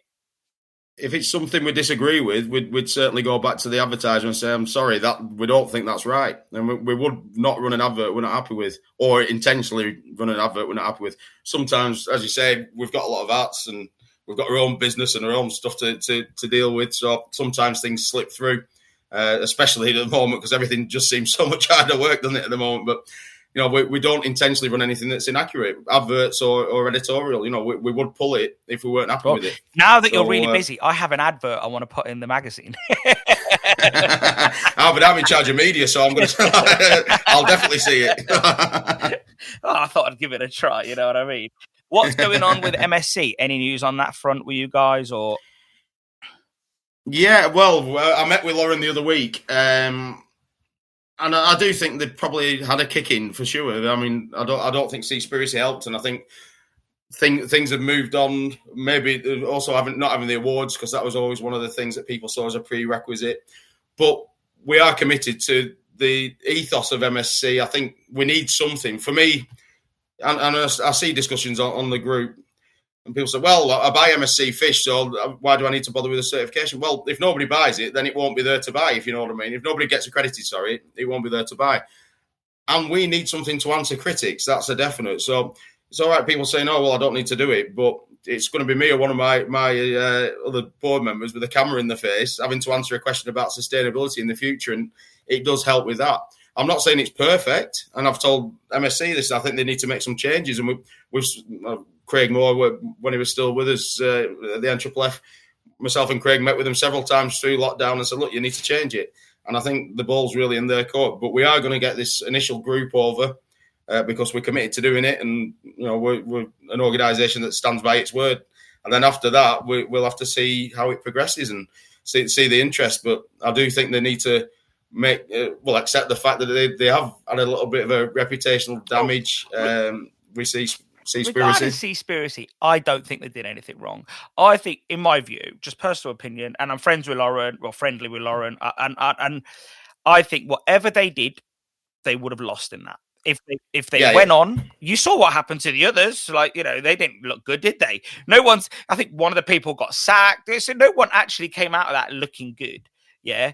So actually, maybe they could have had their story out faster, maybe, on their website and said, "Look, this is why we declined," maybe. But again, I think it took them by surprise, and I think that was the intention. And they obviously took aim at MSC because why not? Because they couldn't talk for themselves. But other than that, I look, it's who thinks about Seaspiracy now? Like, not being funny. Yeah, it was a big hoo-ha at the time, but just like everything, like that, in our now 20-minute cycle media, yeah, within 2 weeks it was gone. Like it came and it went. It was like the storm in a teacup. Like, and I'm not even joking. Yeah, as much as I love the guy, I hate the guy. But when it came out, I said to Mark Drummond, "Are you going to watch this?" And do you know what he said? Nope, it's a storm in a teacup. And he nailed it. Like, again, he said, I've seen these things come and go. And it is true. It came in, woof, and then it was like, out, I think something else will be along, though. That's the thing, and we've got to be ready for that. Yeah. And that's what... I think one of the other things, we weren't aware it was coming out. So I think we should have been alerted because obviously it reflected on fish and chips as well. And it's and I think I said this to you earlier on, I'm actually glad you weren't alerted because I think they would have tried to trip you up. I think this is the thing with these sort of, it's literally live shock jocking, and they're trying to scare everyone. Like, I was watching that film or whatever it is called, documentary. I don't know what it is, but it felt like I was watching the Blair Witch Project. They were building you up all the way through it. And then at the end, I was like, oh, don't get me wrong. I did think what was abhorrent was the fact that they take sharks' fins off and let them sink to the bottom and drown. Yeah, that's not nice. Whoever thinks that's nice is demented. There's no doubt in my mind. Obviously that imagery of them killing the dolphins, that's never going to be nice. But again, we don't understand that practice because we're not from there, And again, what right does any country have to say to another what to eat? I just, not everybody can go to the local Tesco and buy a packet of chicken thighs. Yeah. And it goes back to the fact that this country thinks they're poor, yet the richest citizens, the poorest citizens have more than the richest citizens in other countries. So I just think no one should have the right to tell someone else what to eat. There's different cultures, isn't there? And it's what looks bad to us is the norm for them. But I mean, one of the things with documentaries like this, they only give one side of the story, and people always going about the BBC being biased. But that was so biased. No, I don't see it. Don't get me wrong. I'm not saying the BBC is perfect, and they are probably going to lean slightly left because generally that's where they get what they want. But it's not like this. Like, I'm not being funny. Like, at the end when they were showing us all the vegan replacement meals, I was just like, come on. Does this not make people think this is what it's about? Like, and look, you nearly did that interview with him. And I sort of said to you, look, this guy is just going to try and trip you up and trick you. And I do genuinely think that because that's all they do. They'll always center about the death. And that's something a lot of us can't argue with. But the fact is, in my mind, the human population has thrived eating a mixed source of food. Simple, Yeah. Well, I was in a seminar the other week and somebody said that people need to realise that steaks are going to go up to £40 each and, there's going to be less of a battle because, which frightened me. I'm going to eat as many as I can now. I just don't think that's true. And I think anybody that's genuine about this knows that animal methane does not cause what CO2 causes. It just doesn't cause the same thing. And the difference is carbon dioxide lasts in the air for, I think, 90 years. Methane lasts 10 years. So there's a lot of misrepresentation here. The same people. I was watching some of these protesters that sit outside M25, and this guy actually had a house, and he was in his house, and he was saying, oh, well, we need people to start putting like cavity walls and all that stuff in, whatever it is, I don't know, insulation. I was thinking, wow, is this like a first world problem still? Because I don't know, like I've never thought about it, and I bought my house and it's fine. When I had everything done, it was fine. And you think he was sitting in a house with Victorian sash windows. Well, they're single pane, aren't they? But that's all right. That's all right in this clearly more expensive house than everyone else because it's got Victorian sash windows. Yeah. Or no, Georgian sash, isn't it? Georgian, I think. But still, nonetheless, like it's this hypocrisy. And I think the average Joe looks through this hypocrisy. They look at this and say, no, steak is still, yes, it's more expensive, but it's a treat. Steak's never been cheap. Yeah. We know that, So yeah, it might. But we need the answers. That's the thing. So going back to MSC, it does give us that answer. So I was, it's a quick way to talk to the media and say, look, we are operating responsibly. And one of the things Seaspiracy are going about crew welfare, and I've been on one of the trawlers in Norway, and it had a cinema room. I think conditions there were better than conditions in my house. It's like, maybe not when it's going like that. I have to say, I don't fancy some of the rough weather, that's for sure. But it needs to be a more balance, and that's what we tried to do, put the balance out there. And I think MSC did come back from it, and I agree. They didn't have a lot of choice because whichever way they went would have been bad. Alerting us would have been a good idea, but they didn't do. So it came as a little bit of a surprise to us when it came out. But other than that, we are where we are. But as I say, we need a solution, and MSC is the best solution at the moment. It's the best answer. I think we've covered most topics. This was meant to be an hour-long podcast, but you put Stelios and Andrew on a podcast, it's never going to be 1 hour, is it? And I think overall, look, we've got a lot of positivity ahead of us. Yeah, there's a few bumps in the road that need to get dealt with. Some great positivity, seeing Joe Foster coming on and Tim Barnes, that's great. Obviously, who's come out of it now? It was Craig Buckley and Craig Moore.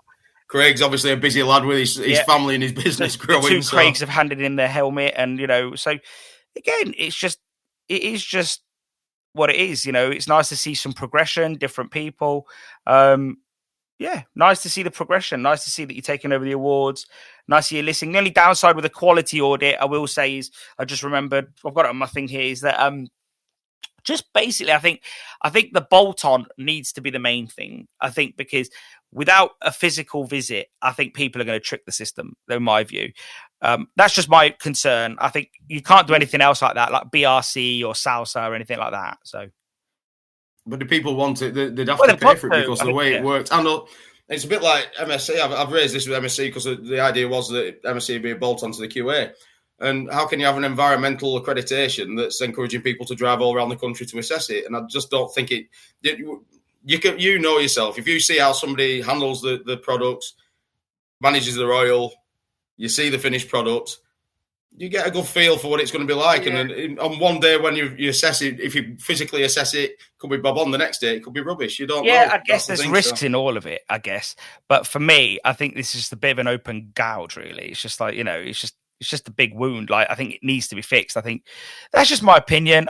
Look, what do I know? I don't do this stuff. The likes of Mike Pillion or them lot would know better than me, and people that do it for you. But I don't know. I just think if there's someone out there that feels like they're going to cheat the system, this has just given them a nice big opportunity to. But I do agree, whatever it is, if it costs more to have someone going out, then it has to be done. That's the cost of doing it. But I guess there's all these things that you guys have to consider that we don't. I sit here, I'm not involved in NFFF. It's easy for me to judge. I don't have half the facts that you guys have to hand. Well, they've got to get past Leslie Graves, haven't they, on the whole? So she'll figure. She doesn't hold back, does she, when she asks a question? No, exactly. Yeah, she'll have them. But have I missed anything, Andrew? No, it's great. As I say, you touched on Tim and Josette coming through, and as I say, with the NFFF, it is an open door. It's there for people to get involved with it. I know some people say, well, it's secretive. Sometimes there's things that commercially you can't discuss. Yeah, there's certain things. I mean, I get told things in confidence that I can't be open about. But we do try and get that information out. And one of the things I want to work with Tim Barnes on is that member communication. We've got, as I say, it's something I know he's quite strong on, so he wants to get involved in that side, and I'll work along Tim. It's good to have new ideas. I loved it when you did those little videos. I know they're only 5 minutes or whatever they were. I love it. That little monthly thing. Here's a little breakdown of some of the meetings we've had. Blah, blah, blah. You don't have to mention my name, honestly, every time you do one. You really don't. But I just feel like people appreciate that. Like that little bit of, look, if you ever want to use this channel to do a 5, 7 minute, 10-minute monthly update without me talking, just reading off something to people, I'd happily put it out there. Honestly, I really do think that open communication just lets people feel confident about what you're doing, or at least lets them know a little bit. And even if you do deliver some bad news, look, we went to this meeting, we were hoping for this, and it's not as easy as going there and demanding. It's not. And I think one of the things when people were sending those template letters that we put together for the VAT, I think people were genuinely expecting a letter saying, yeah, we listened, we've done it. And I was trying to say to people, it's going to be a long slog. It's not just one letter. It's inviting your MP for a cup of tea. It is going to be, well, I don't really understand this. And then you have to reinforce why. I think people just think, well, I've told them, someone put on the groups, I just got what was it? a pre-written letter back from my MP with his signature, and I laughed, and I was like, well, your letter that you sent was pre-written also.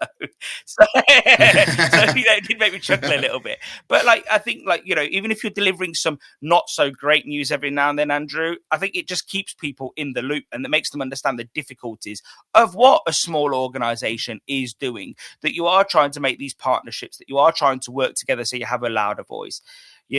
I think for me, that's just my opinion anyway. Yeah. Well, I think people probably think there's some perk for doing the job, and all right, the odd time I have to admit I did get football tickets for the summer, which I'm never going to turn down, never, because I've been an England fan. Obviously, I'm not, but very, very few. I probably do 40, 50 hours a week, which you don't get paid for. It's about making a difference. And I really had no desire to take this role on. You're just doing the job, and all of a sudden people start telling you that you're the one that should be doing it. And I know the rest of the board, that they just want to make a difference. And we're not going to get everything right all the time. And we do listen. And sometimes we're not going to say, yeah, talking to Mark, not all the time I'm going to say, yeah, you're right, when it's not. But you take it on board. Like, I've had conversations with you and Fred, and, you absorb this, and then you use that to make your decision on how to go forward. But we're all human. We make mistakes, but we are doing it for the right reasons and trying to make a lot of my impact. Sensible friends, because I do have some of those, they'll say to me, I don't know how he does it about you. Like, he gives up all of his time and is running his shop at the same time. And that's, so I think people do see the contribution. I think they do. And maybe I'm lucky. I've got Naomi, my manager, who's she's so reliable and treats it like a shop. And I know there can be a rare thing, no, so exactly. I have to give her a shout out for that. Well, on that note, Andrew, I think I'll let you go and get back to your Monday. I've got to get back because we've got loads of orders to process today. And thank you for your time. Cheers, Stelios. So fingers crossed my bank's open today. Well, you're going to get your wheelbarrow ready, mate, because you're going to take all that. I've got a van, so. All right, mate. Have a good one. All right. And you take care. Cheers, Stel. Massive thank you to Andrew Crook for coming on the Ceres podcast. Once again, my apologies to him. We would have liked to get this out sooner, but it is what it is. To find out more about the National Federation of Fish Fries, visit nff.com, but we will also put the link in the show notes. Be sure to share the Ceres podcast with your friends and on social media. If you like this episode, chances are they will love it too.